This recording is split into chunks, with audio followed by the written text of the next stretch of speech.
Hi, Dada Loves! Today, papunta tayo sa Kaku Cafe. Kaya tara! Kaku Cafe located at Capas Tarlac. Kung familiar kayo papunta ng monasteryo, before monasteryo, makikita niyo yung Kaku Cafe. Doon siya banda. At dadaan tayo ngayon sa Clark. Dire-diretso na lang yun papuntang Capas. Sobrang ganda ng pupuntahan natin, napakalawak. Ang ganda pa ng ambience. So tara na, let's go! Solo ride muna nga pala tayo today. For the vlog, charot. Masarap din pala mag solo ride, parang ang tapang-tapang mo na. Tapos parang mapapaisip ka na, kaya mo pala, di ba? Ang drama, di ba?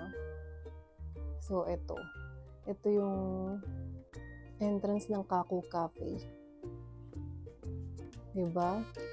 Sa labas pa lang makikita niyo na yung ganda. Para siyang bundok, guys. Tapos, sa pinakatuktok niya, doon yung cafe niya. Tapos, yung palapag niya, doon naman kayo pwedeng umupo.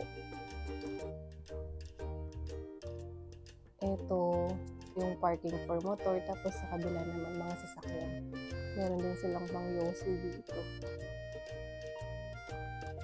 Ayun lang, pag nag-iisa ka, parang nakakailang mag-park, lalo na ang laki-laki ng bikes mo. Diyos ko, bahala na mamayang umatras. Papakita ko sa inyo yung view. Sobrang relaxing place. Ang ganda. 3 p.m. until 10 p.m. pala siya naka-open. 3 times na ako nakapunta dito pero hindi ako nagsasawa kasi sa ambience pa lang talagang maganda na. Additional na lang yung foods, charot. Diba guys, ang ganda. So ayun, sa pinakatuktok niya, doon yung kahera, doon yung kung saan ka mag-order ng mga foods at saka coffee. May mga frap din, may mga Kool-Aid, at madami pa. Sobrang refreshing dito guys. Nakakainis, wala pa akong stick ng 360. Nakikita tuloy yung kamay ko. Pagpasensyahan nyo na muna kasi baguhan lang. So ayan, dyan kayo mag-order.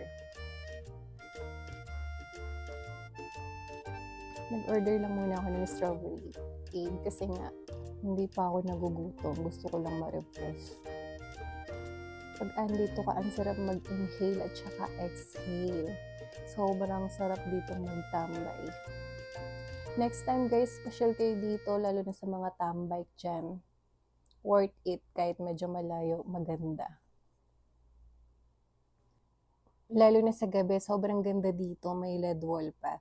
Tapos pa-music, sobrang ganda. Kaya pasyal na kayo dito. Thank you for watching guys. Pagpasensyahan nyo na muna ang aking second vlog with Max. Thank you! Bye!